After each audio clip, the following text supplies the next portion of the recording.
Another week in the books, and we are now officially in ramp-up season, ladies and gentlemen. Welcome back to the Hoopball YouTube channel. We are less than 10 days away from the opening of NBA training camps and exactly 1 month away from the start of the NBA season. So it is time to lock in, get yourselves ready for your fantasy drafts. And we are back again this week to summarize and break down all the top stories in the league this year and the fantasy implications of all of them.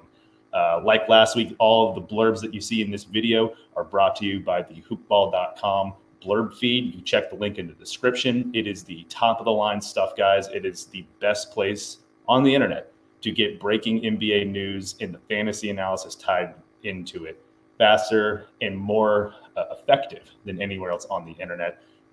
Really great stuff there, headed up by Mike Passador, editor for hoopball.com, and a ton of other terrific hoopball analysts there. So check out their work.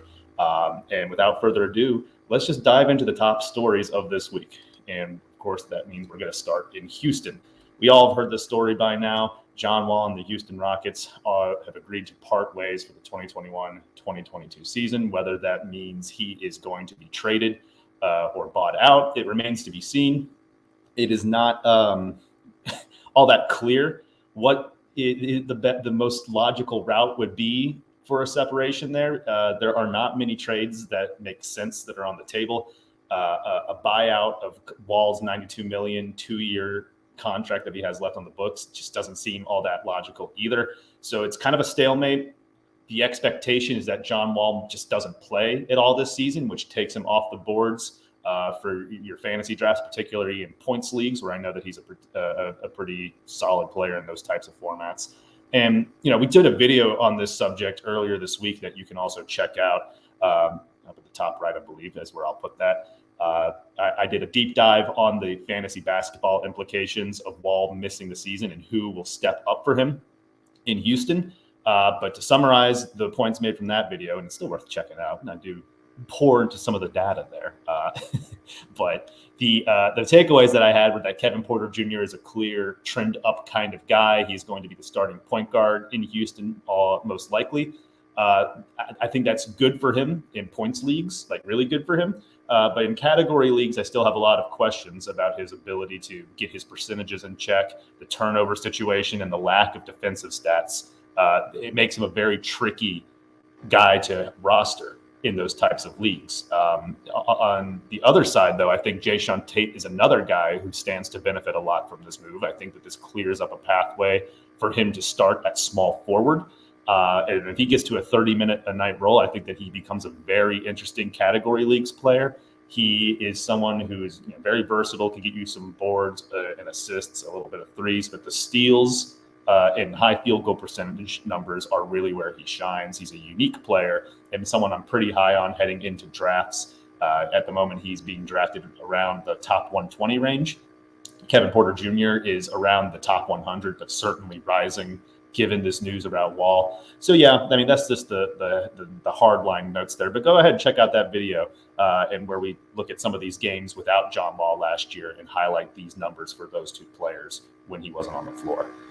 Next story on the week was another relatively large story. Aaron Gordon signing a 4-year, $92 million contract extension with the Denver Nuggets. He is locked in as that team's power forward of the future next to Nikola Jokic and Michael Porter Jr. in that front court. And, he's a really solid real-life fit for that team. He does a lot of things that they need as a defender, as a connector on offense. But in fantasy basketball, just the unfortunate reality is none of that translates. None of that translates in the way that we all think it will, given his name recognition and just some of the seasons that we saw out of Gordon in the past when he was more of a primary option offensively in Orlando. He's not that way in Denver at all. And I don't even think the absence of Jamal Murray is going to really change that all that much.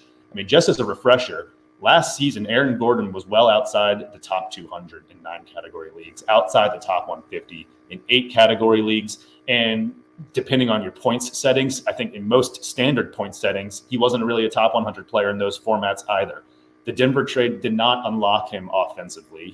He's not seen as a primary option there. He's averaging less than 10 points per game, I believe, as a member of the Nuggets. The rebounding and assist numbers aren't really there either. The defensive stats are hit or miss. The percentages are poor. He's just not a guy that, despite his real life impact, and it is a significant one, it's just not enough to interest me in fantasy formats. And I've seen him as a name who floats around the top 100 in a lot of mocks this year. Depending on your format, I'd be very careful about going that route. Even without Jamal Murray, it's still a very tricky bet to make, and one that's not necessarily going to pan out for you. Another story that came out this week, and sort of a story, but also nothing really new here. But Steve Ballmer talking to a reporter for USA Today, I think primarily talking about their new stadium in Inglewood that they're going to be constructing coming up here. But when talking about Kawhi, Ballmer just offered a very nonchalant, non-committal type of answer on whether or not he believed that he'd be ready to suit up for the 2021-2022 season. Really saying that it's going to be up to what the doctors and what Kawhi says on the matter.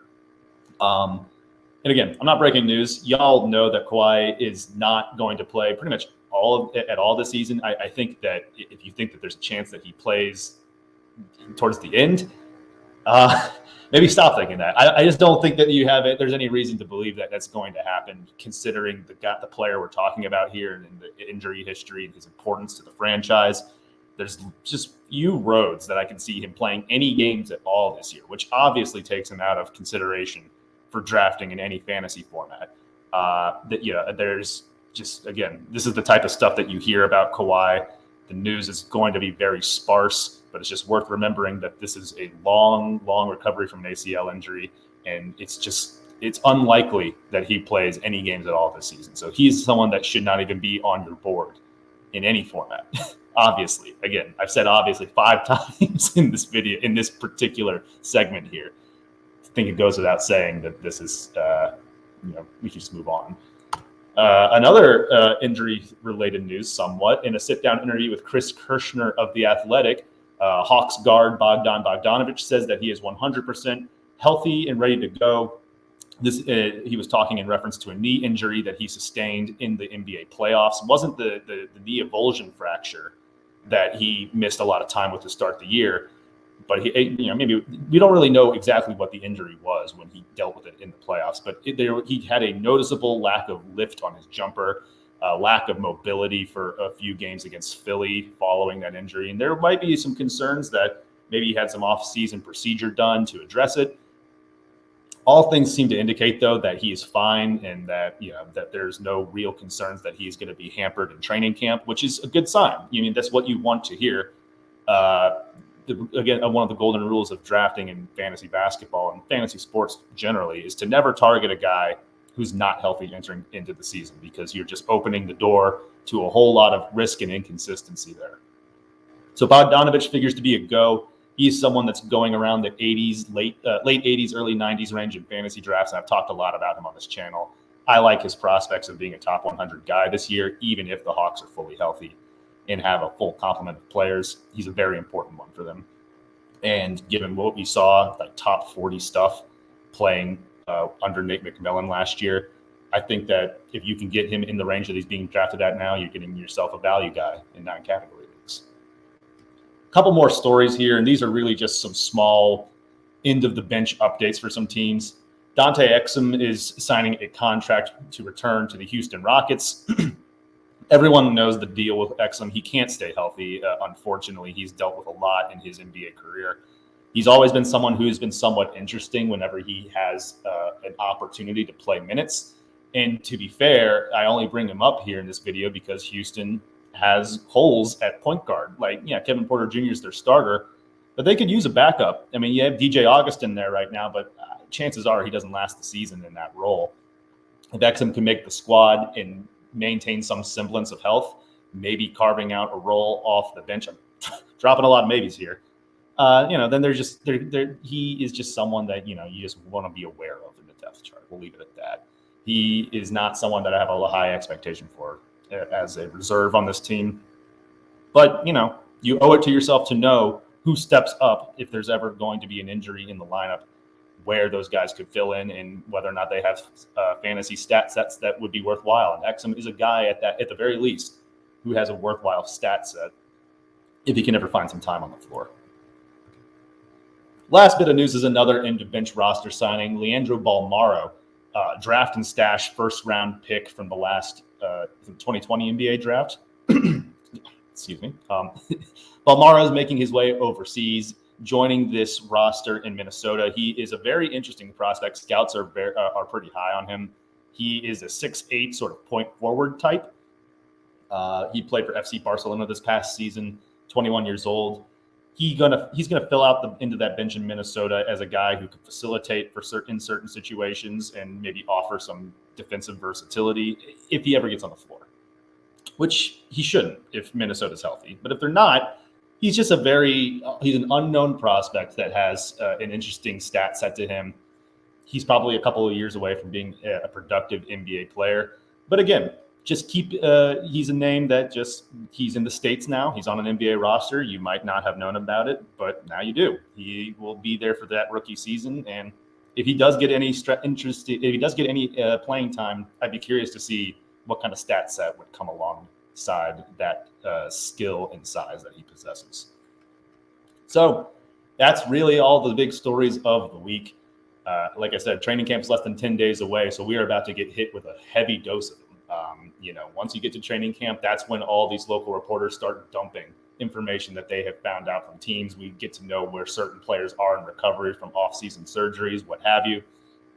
And that's just where you really want to lock in here. So if you like videos like these, drop a like on the video, subscribe to the channel if you have not already. And we will continue to update you every week with stuff like this, alongside a slew of other stuff that we got cooked up for y'all. So hope y'all enjoyed. I'll catch you next.